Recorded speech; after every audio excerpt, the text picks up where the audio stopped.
Hello dear student, myself Manoj Kumar Gupta, Senior Faculty in Physics Department, Resonance Kota.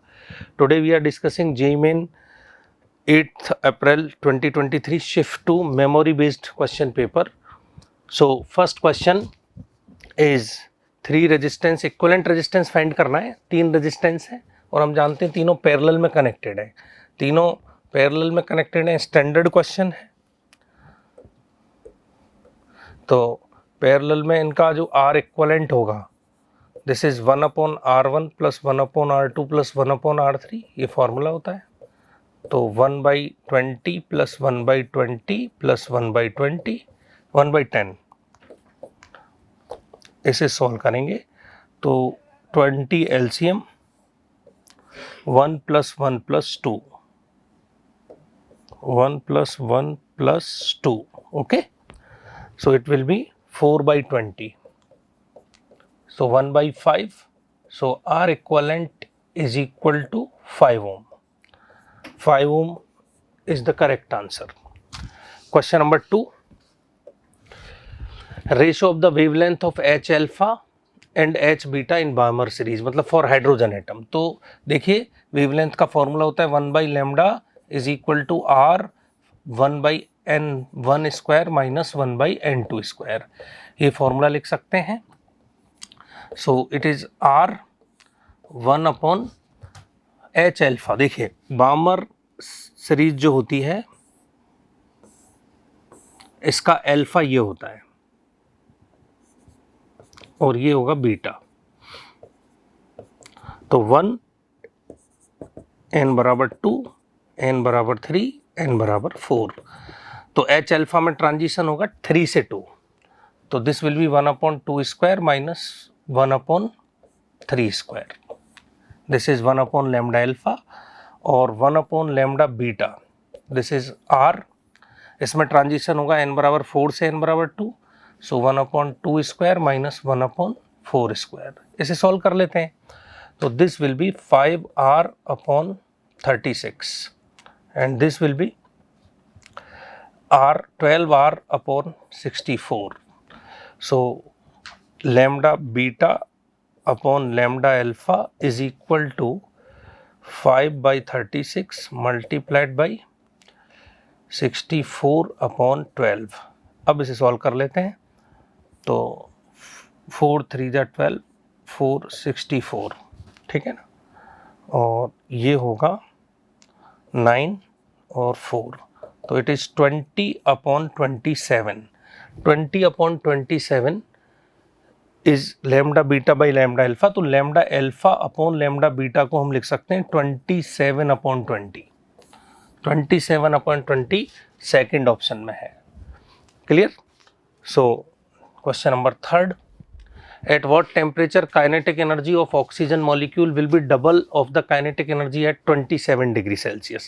तो kinetic energy of oxygen molecule के लिए formula होता है, diatomic gas है 5/2 kT, ठीक है ना. Means kinetic energy proportional to temperature होगी. तो kinetic energy temperature T2 upon kinetic energy temperature T1 is equal to आप कह सकते हैं T2 अपॉन T1. तो आपको कैलकुलेट करना है टेम्परेचर. तो kinetic energy T2 is the double of T1. तो आप कह सकते हैं kinetic energy 2 by this is 2 is equal to T2 हमें कैलकुलेट करना है. और T1 हमें क्वेश्चन में गिवन है. T1 विल बी 27 प्लस 273, तो 300 kelvin. Okay, so it is 300 kelvin. तो T2 जो होगा वो 600 केल्विन हो जाएगा. अब आपको लिखना है टेम्परेचर डिग्री सेल्सियस में.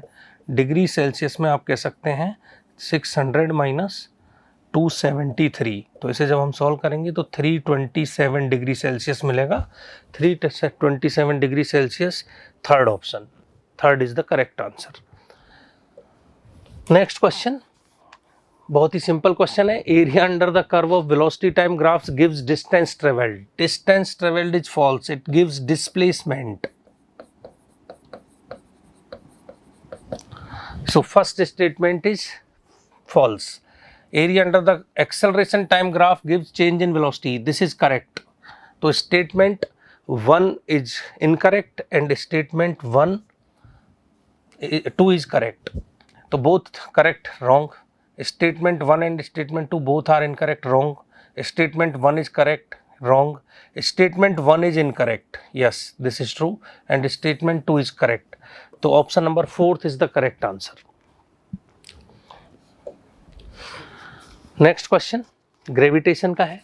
For a small height h, the ratio of acceleration due to gravity at height h and at the surface of planet. तो देखिए इसका फॉर्मूला होता है GH is equal to G into 1 minus 2h/r. और ये जो G है this is G surface. तो GH अपॉन G सरफेस ये हमसे पूछा है, बहुत ही सिंपल क्वेश्चन है. 1 माइनस 2h/r डायरेक्ट फॉर्मूला पूछ लिया है. तो दिस इज द आंसर और ये ऑप्शन नंबर 1 में है. For a series LCR circuit resonance at resonance find the quality factor. Okay, quality factor का फॉर्मूला होता है this is XL upon R at resonance. XL upon R at resonance. Okay. तो XL is L omega upon R. Omega को हम लिख सकते हैं 1 upon under root LC. Omega को लिख सकते हैं 1 अपॉन अंडर रूट LC. तो L upon R 1 upon under root LC. तो हमें फाइनली Q का जो फॉर्मूला मिलेगा this is 1 upon R under root L/C. ये फॉर्मूला होता है, डायरेक्ट भी याद रखते हैं बच्चे. 1 upon R under root L/C. तो R का वैल्यू क्वेश्चन में 100 है और अंडर रूट L का वैल्यू 1 है. C का वैल्यू 6.25 पिकोफेरेड है. पिकोफेरेड का मतलब है 10⁻⁻12.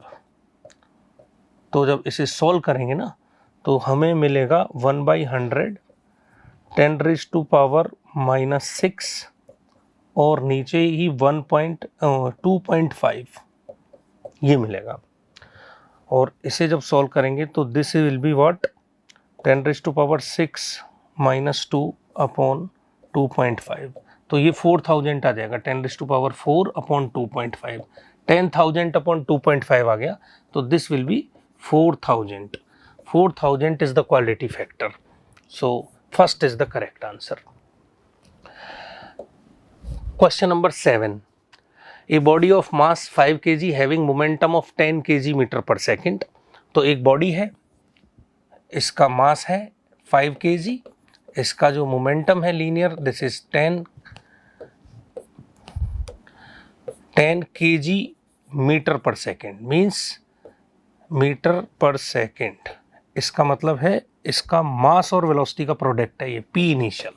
Okay, a force acts for 5 second. 2 Newton का फोर्स 5 सेकेंड तक एक्ट करता है in the direction of motion. तो F will be 2 Newton for 5 second. हमें चेंज इन काइनेटिक एनर्जी पूछा है. तो देखिए इसका फाइनल मोमेंटम लिख लेते हैं. F delta T impulse is equal to P final minus P initial. This is 2 for 5 second. P final हमें कैलकुलेट करना है. P initial is what same direction में है तो हम इसको 10 पुट कर देंगे. तो P फाइनल हमें मिल जाएगा 20 kg metre per second. Okay, अब काइनेटिक एनर्जी चेंज लिखना है तो हम ऐसा लिख सकते हैं K final minus K initial. This is P final square upon 2m minus P initial square upon 2m. क्योंकि मास गिवन है क्वेश्चन में तो हम लिख सकते हैं इस तरह से. तो 1/2 इंटू मास है 5 kg और P final square it is 20 square minus 10 square. So it will be what 400 minus 100 upon 10. तो 300 डिवाइडेड बाई 10 तो 30 आ जाएगा. Change in kinetic energy 30 joule. So 30 joule is the correct answer जो कि first option में है. Question number 8. A length of string is 90 centimeter and its fundamental frequency is what 120 hertz. So fundamental frequency हमको पता है, हम ये लिख सकते हैं कि भाई 120 hertz. ओके, तो लैम्डा बाई 2 जो होगा दैट इज L. और v बराबर f लैम्डा, हम ऐसा लिख सकते हैं। तो लैम्डा को 2l लिख सकते हैं, f इंटू 2l। ओके, अब क्वेश्चन में आगे बोलते हैं find length of the another string under the same tension. तो एक दूसरी रस्सी है जिसमें टेंशन सेम है और लीनियर मास डेंसिटी भी सेम है। इसका मतलब इनका v सेम हो जाएगा, v is equal to root T by mu होता है। तो दोनों स्ट्रिंग्स का जो स्ट्रिंग में स्पीड ऑफ वेव है वो सेम होगी, तो v सेम होगा। और फ्रीक्वेंसी, फंडामेंटल फ्रीक्वेंसी के बारे में हमें क्वेश्चन में बोला है कि 180 हर्ट्ज है, तो this can be written as v is equal to F dash two L dash. L हमें कैलकुलेट करना है, एफ डैश क्वेश्चन में गिवन है, तो I can write v into F into L is equal to F dash into L dash, क्योंकि v same है ना, तो 2 तो कैंसिल हो जाएगा, तो यहाँ से हम ये 2 कैंसिल कर सकते हैं। F L is equal to F dash L dash. L dash हमें फाइंड करना है, तो एल डैश के लिए मैं लिख सकता हूँ एफ इज व्हाट 120 और एल इनिशियल लेंथ कितनी है 90 और बाद वाला फंडामेंटल फ्रीक्वेंसी हमें गिवन है 180, तो इसको 180 से डिवाइड कर देंगे, तो 62 3 टाइम्स और दिस विल बी 30, तो 60 सेंटीमीटर हमें मिल जाएगा और 60 सेंटीमीटर ऑप्शन नंबर 2 में है। Next question, electric potential due to point charge is 5 into 10⁻⁹ at a point is 50 volt. तो इलेक्ट्रिक पोटेंशियल पॉइंट चार्ज की वजह से 50 वोल्ट है, तो उसका distance from point charge calculate करना है हमें।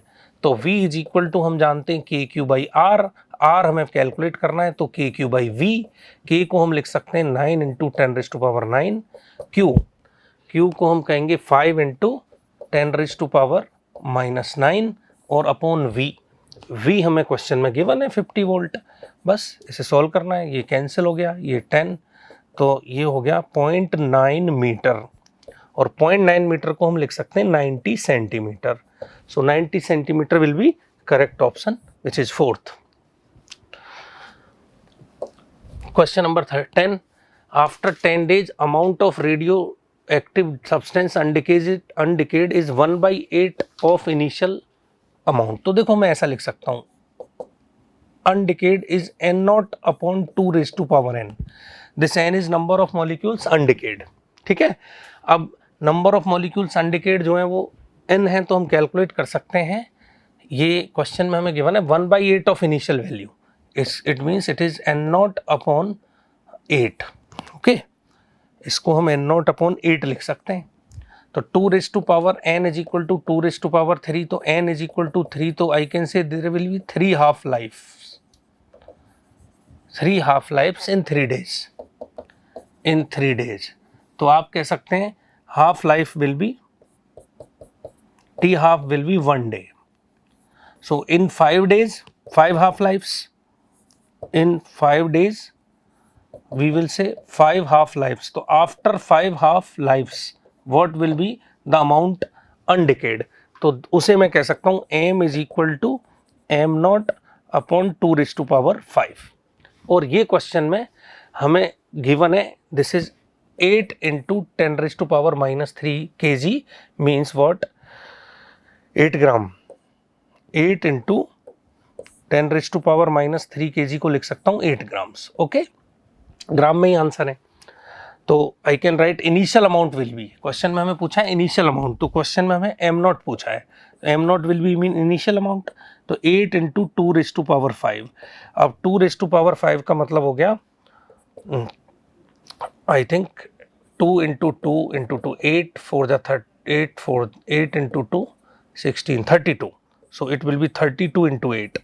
तो 8 2 जा 16, 1 256 ग्राम।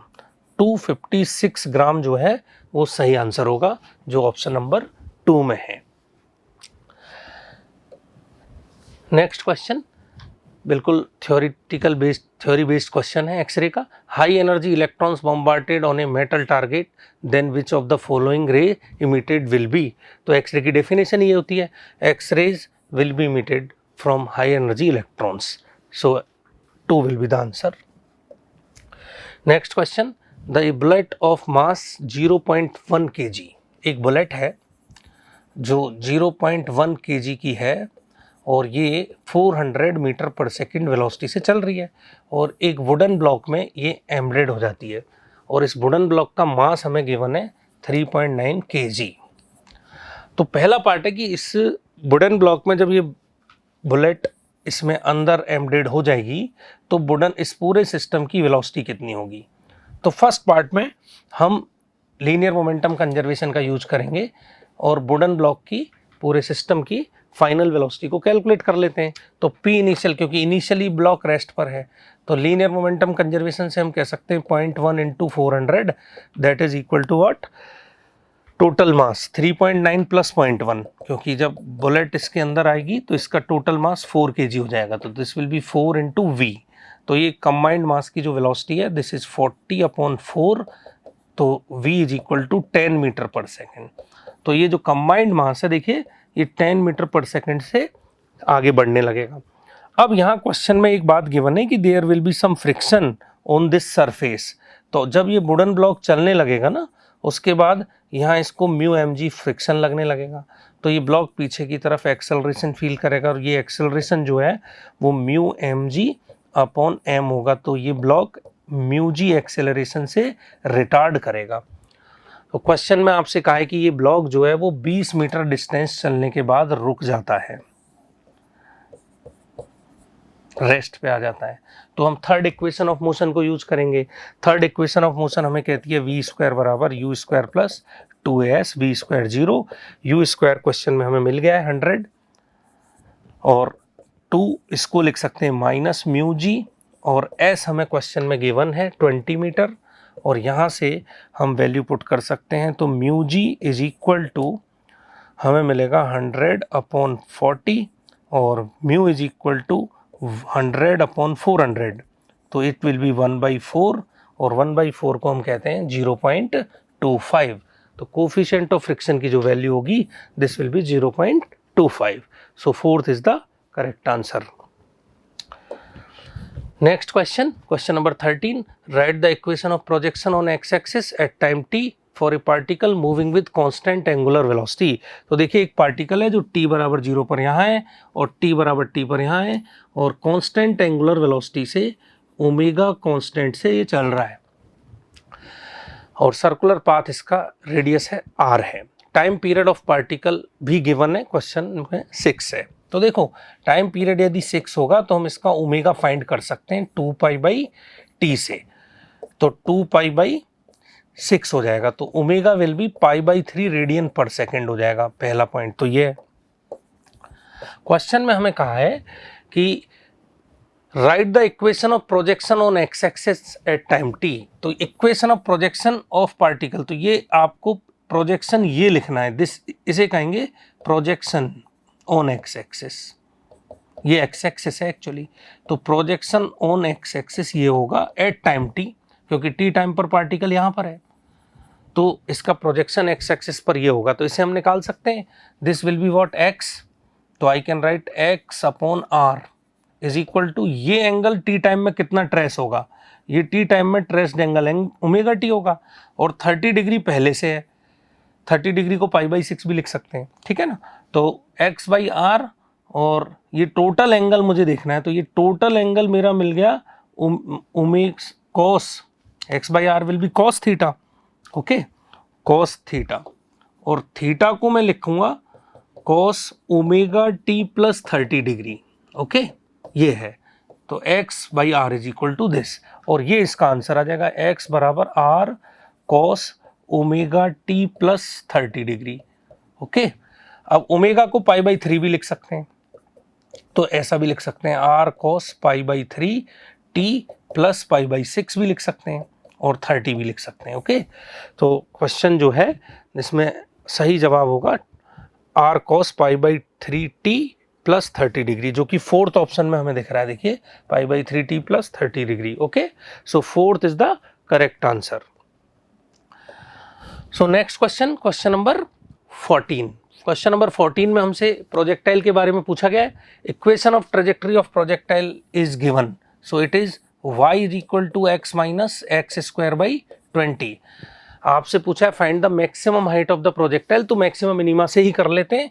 y का मतलब होता है हाइट, तो y मैक्सिमा हमें निकालना है। तो for that I can do dy by D x बराबर 0, किसी और फॉर्मूले की जरूरत ही नहीं है। तो 1 माइनस 2x अपॉन 20, इसको मैंने कह दिया 0, और 1 माइनस 2x बाई 20, तो it will be x minus x by 10 बराबर 1। सो x बराबर 10 पर y मैक्सिमम होगा, तो x बराबर 10 पर y की वैल्यू भी निकाल दूँ, क्योंकि एक ही मिला है तो मैक्सिमा ही होगा। तो y is equal to 10 minus 10 into 10 upon 20, और इसे आप जब सॉल्व करेंगे तो this will be 2, so 10 minus 5, तो maximum height will be 5 metre. So 5 metre is the correct answer question number 14 के लिए। Next question, question number 15, electromagnets are made of soft iron. Theoretical question है, सब बच्चे जानते हैं कि इलेक्ट्रोमैग्नेट सॉफ्ट आयरन के लिए बनते हैं, जिससे मैग्नेटाइजेशन, डीमैग्नेटाइजेशन और अन्य तरह के लॉसेज जो हैं वो कम हो। और सॉफ्ट आयरन में ये प्रॉपर्टी होती है कि उसकी मैग्नेटिक परमेबिलिटी तो बहुत ज़्यादा होती है, और रिटेंटिविटी, जो मैग्नेटिक फील्ड को जब मैग्नेट को जब डीमैग्नेटाइज करते हैं तो रिटेंटिविटी उसकी काफ़ी कम होती है, इसलिए ये भी एक सही स्टेटमेंट है। तो statement 1 and statement 2 both are correct. और आई कैन से यदि इसमें असर्शन रीजन भी होगा ना, तो ये असर्शन रीजन में भी होगा कि असर्शन इज करेक्ट और रीजन इज ट्रू एक्सप्लेनेशन, तो वो भी सही होगा। विच of the following numbers have same significant figure. देखिए, डेसिमल के पहले वाले सिग्निफिकेंट नहीं होते हैं, तो इसमें है सिग्निफिकेंट फिगर 1 2 3, ओके।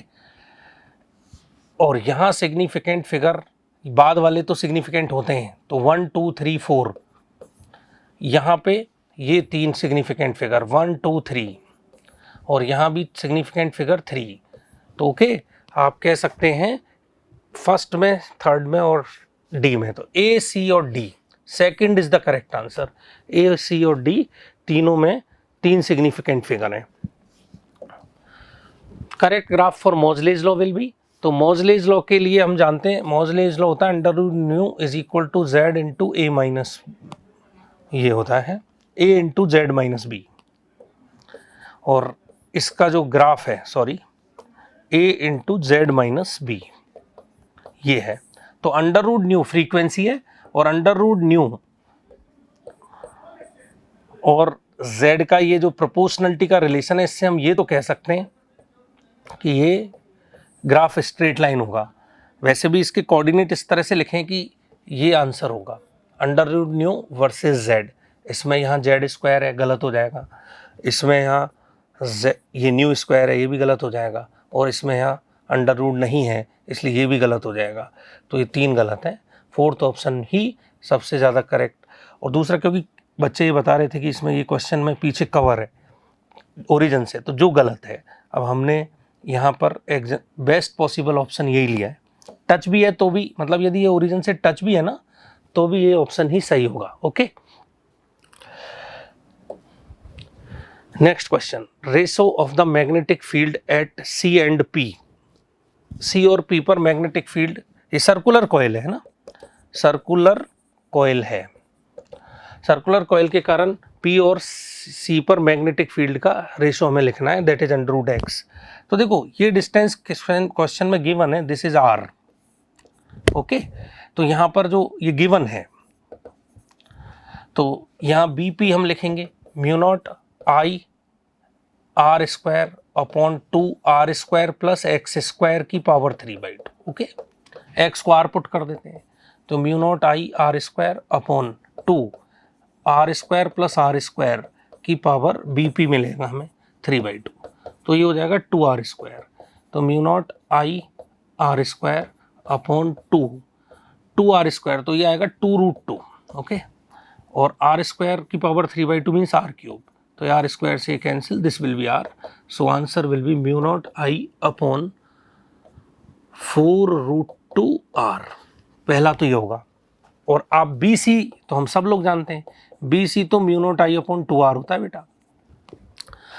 तो B C by B P करते हैं, तो this is mu naught I upon 2r divided by mu naught I upon 4√2r।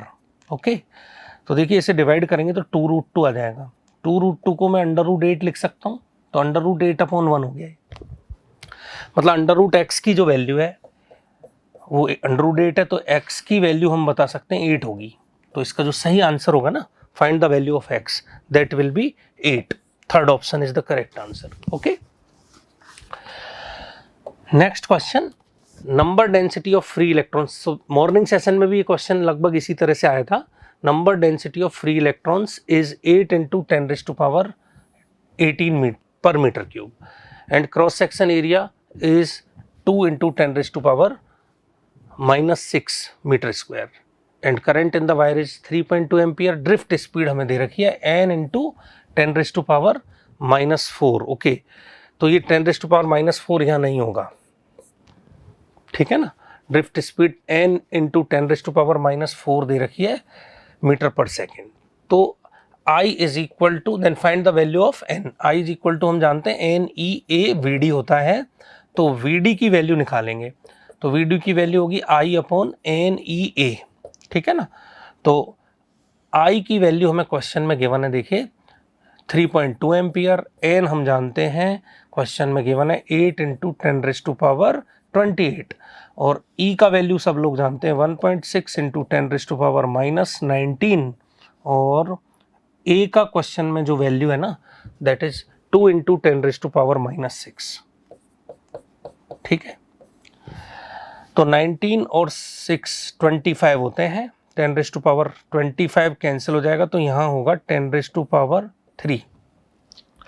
अब 10⁻3 ऊपर चला जाएगा तो 3.2, ये कैंसिल भी हो जाएगा, ये 2 और ये 2 से ये 2 भी कैंसिल हो जाएगा, तो इट विल बी 1/8 × 10⁻⁻3 होगा ये।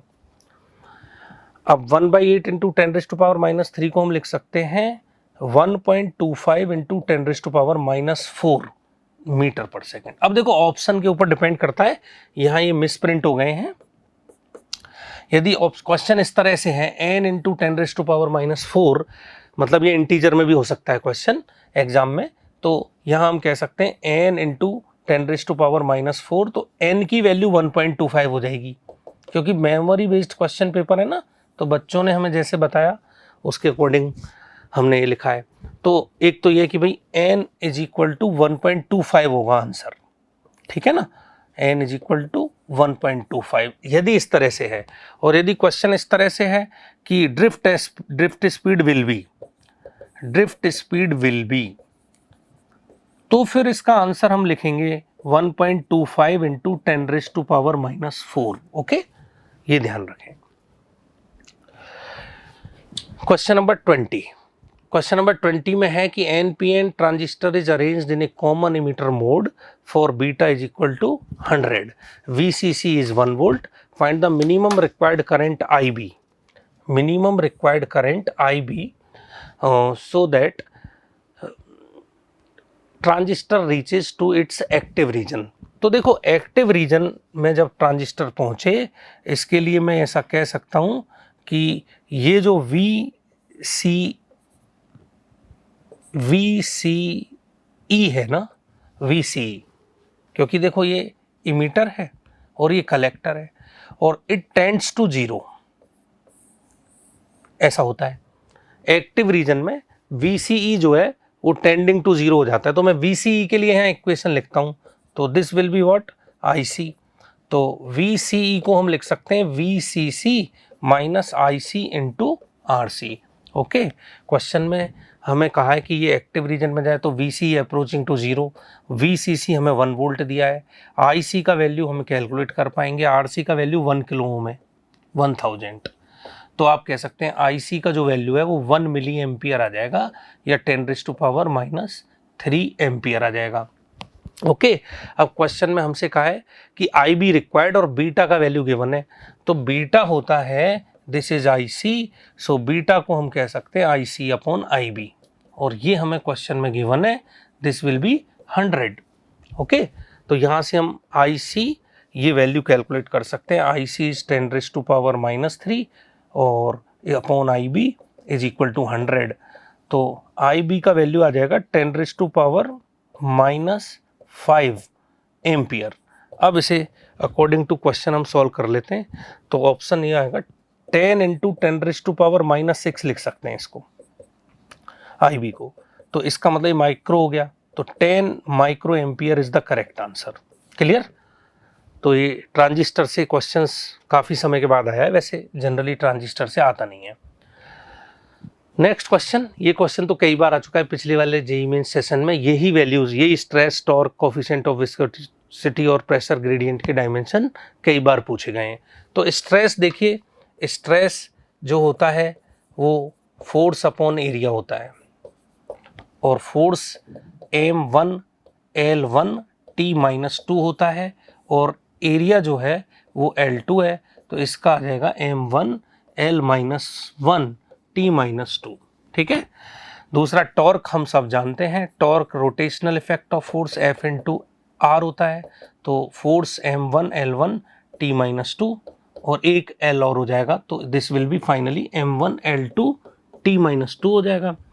Third will be coefficient of viscosity ईटा, इसके लिए मैं लिख सकता हूँ F/RV 6πRV। तो 6πR की तो कोई होती नहीं है यूनिट, तो F की यूनिट होगी वो अगेन डायमेंशन हम लिख सकते हैं, F की तो हमें याद रहनी चाहिए m1 L1 T-2। ठीक है बच्चों, और R L है और V L T-1 है, तो L से एक L कैंसिल हो जाएगा, तो ये होगा m1 L-1 T-1 हो जाएगा। तो ये विस्कोसिटी कोफिशिएंट हो जाएगा। और एक और है प्रेशर ग्रेडियंट। प्रेशर ग्रेडियंट होगा फोर्स अपॉन एरिया, और प्रेशर ग्रेडियंट होता है डेल्टा P/Δx प्रेशर ग्रेडियंट। तो ये तो फोर्स अपॉन एरिया ही है, और एक Δx लेंथ होता है, तो एक L और आ जाएगा। तो फोर्स अपॉन एरिया का डायमेंशन तो है हमारे पास, तो ठीक है ना। इसको लिखा मैंने m1 L-1 अपॉन T-2, और अपॉन एक L और है, तो ये हो जाएगा m1 L-2 T-2। ओके, ऐसा है m1 L-2 T-2। क्लियर? तो प्रेशर ग्रेडियंट की तो देखो इसी के सामने है फोर्थ ऑप्शन में। ठीक है। दूसरा स्ट्रेस की m1 L-1 T-2, m1 L-1 T-2, तो स्ट्रेस की सेकंड ऑप्शन में है। टॉर्क की m1 L2 T-2, टॉर्क की थर्ड ऑप्शन में है। और coefficient of viscosity m1 L-1 T-1 ये फर्स्ट में है और ये फोर्थ में है। तो A का 2, B का थर्ड, C का फर्स्ट और D का 4, ऐसा है। A का 2, B का थर्ड, C का फर्स्ट, D का 4, ये third option is the correct answer. Same question पिछले सेशन में कई बार आया, ये भी बिल्कुल सिंपल क्वेश्चन है, थ्योरी की बुक्स में लिखा है। कम्युनिकेशन में power of wave emitted from a linear antenna is given as, तो हमें पता है कि एंटीना की हाइट ज़्यादा होगी तो लेंथ ज़्यादा होगी तो पावर ज़्यादा इमिट करेगा, और वेवलेंथ जो वेव्स की कम होगी तो पावर ज़्यादा इमिट करेगा, और इसके स्क्वायर के प्रोपोर्शनल होती है। तो ये L/λ का होल स्क्वायर। ठीक है ना, डायरेक्ट NCERT बेस्ड क्वेश्चन है। So question number 23, if lambda is used in YDSE is 400 nanometer, then beta will be, ये है, ये lambda given है और ये beta है 2 mm, और क्वेश्चन में पूछा है कि lambda यदि 600 हो जाए तो नया बीटा क्या होगा। तो ये तो सिंपल है, हम कह सकते हैं β1/β2 इज इक्वल टू λ1/λ2, क्योंकि फ्रिंज विड्थ का फॉर्मूला होता है बीटा लैम्डा d/d। क्लियर? β1 हमें क्वेश्चन में गिवन है 2 mm, और β2 क्वेश्चन में हमसे पूछा है, λ1 क्वेश्चन में है 400 और λ2 है 600 nanometre. Nanometre will be cancelled,